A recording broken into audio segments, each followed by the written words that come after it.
Assalamualaikum warahmatullahi wabarakatuh. Berjumpa lagi di channel saya yang mengulas dan mengupas tentang apa itu hemodialisa. Nah, ada yang beda di dalam wawancara kali ini. Saya mengundang sebuah jadi beliau adalah dari sebuah rumah sakit yang memang tertarik dengan apa itu cuci darah, dan sekarang beliau menggeluti pasien-pasien yang hampir rata-rata yang namanya cuci darah itu pasti didiagnosa berbagai-bagai. Dok, silakan, saya sebelumnya teman-teman mau tahu identitas dokter itu, nama siapa, terus kenapa sih tertarik untuk pelatihan di hemodialisa ini? Ya, terima kasih Novi. Jadi perkenalkan teman-teman, nama saya Dr. Hilman Abdurrahman, bisa dipanggil Dr. Hilman. Saya sudah bekerja di rumah sakit Medina ini selama 3 tahun lebih.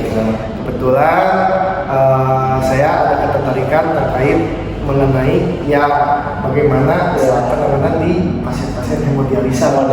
Mungkin teman-teman ada yang udah tahu atau ada yang belum ya terkait apa sih itu hemodialisa atau kenapa saya bisa menangani pasien-pasien hemodialisa atau pasien-pasien yang sudah mengalami gagal ginjal kronis atau gagal ginjalnya yang sudah mungkin kurang berfungsi atau tidak berfungsi sama sekali. Betul. Nah, sebelum ke arah sana, kita perkenalkan dulu apa sih yang namanya hemodialisa. Ya, betul. Jadi hemodialisa itu yaitu suatu alat yang seperti kita ibaratkan suatu mesin cuci.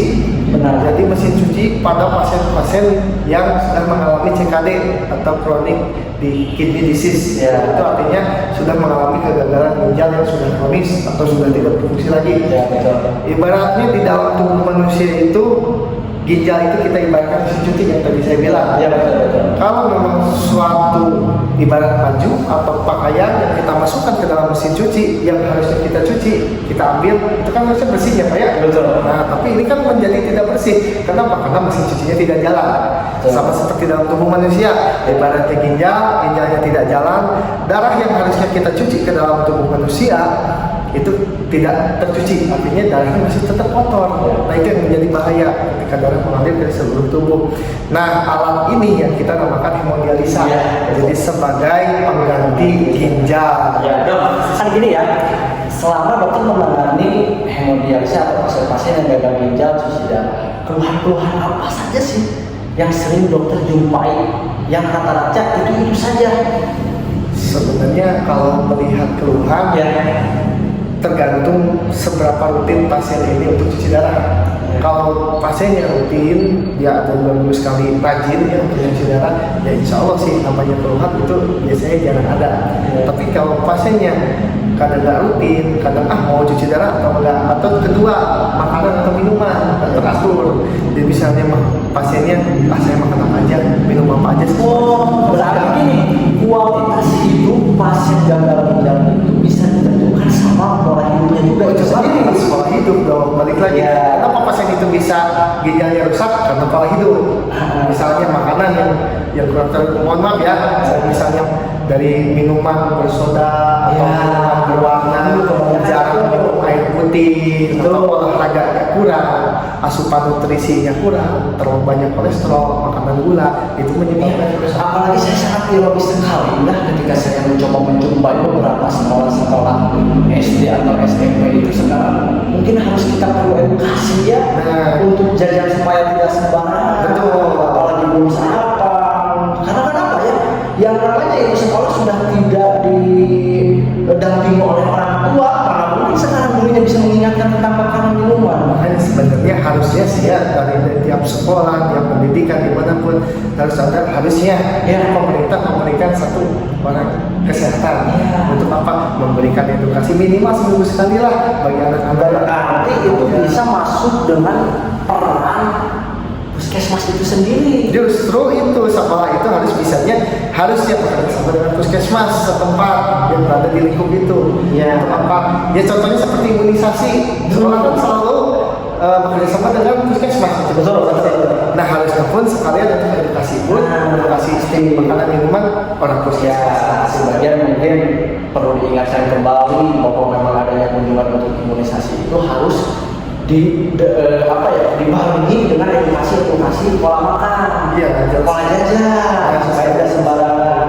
Karena kalau sudah terjadi kegagalan ginjal, gejalanya banyak kan. Dia bisa sampai sekarang ada yang sesal, bengkak badannya, ada yang bahkan sampai gejalanya itu perutnya buncit karena isinya cairan semua. Kenapa bisa seperti itu? Ya tadi saya katakan mesin cuci. Ya, Setelah dicuci, harusnya kan air kotor itu keluar, terbuang. Ini karena mesin cucinya nggak jalan, ya air kotor numpuk aja di situ di mesin cuci. Betul. Sama di tubuh kita juga. Ya. Kenapa bisa sesak? Ya, bisa aja cairan masuk ke dalam paru-paru, atau ginjalnya terbendung, atau misalnya cairannya masuk ke rongga perut, jadi sesak gitu. Harusnya dibuang lewat kencing, ini nggak kebuang. Tapi itu gejala-gejala berarti.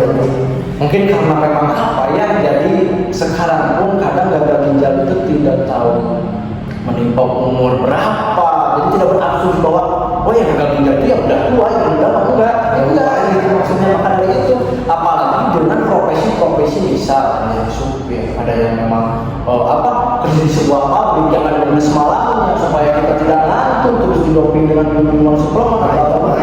Terus ada lagi dong, apa ada komorbid lainnya seperti gula, terus seperti darah tinggi, itu kan ada kaitannya dengan cuci darah ini. Jelas berkaitan. Contoh seperti gula, penyakit ginjal, atau penyakit kolesterol yang terus-menerus, atau bahkan asam urat. Kenapa seperti itu?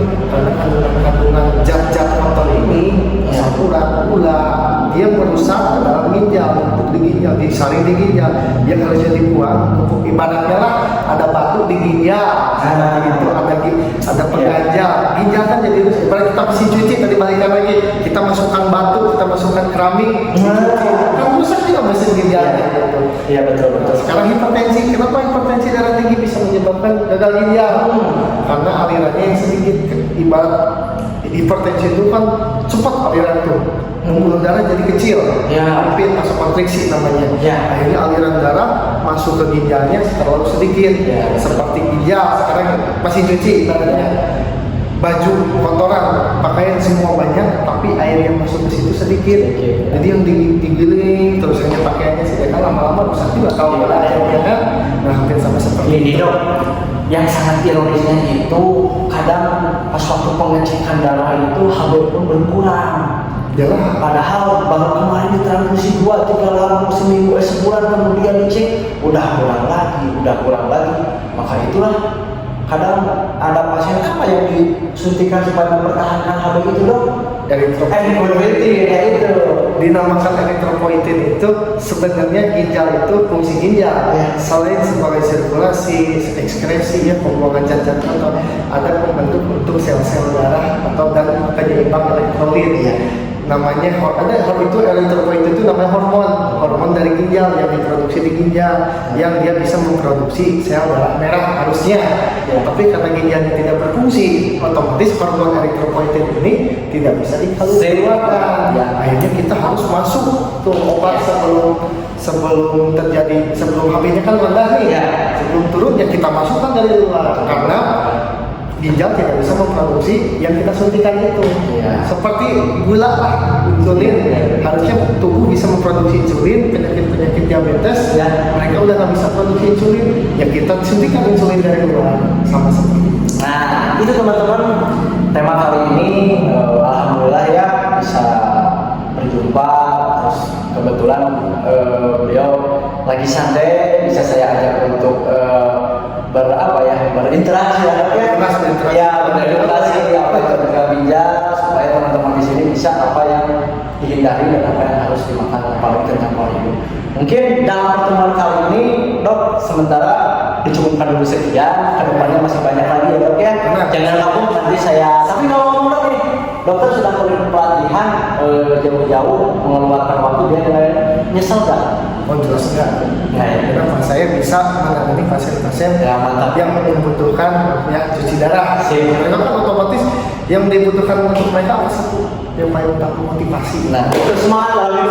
Walaupun obat dimakan tapi semangatnya nggak ada itu jelas seperti itu. Terima kasih teman-teman semuanya. Mudah-mudahan kita dari waktu bisa berjumpa kembali. Assalamualaikum warahmatullahi wabarakatuh. Siap. Terima kasih sama-sama.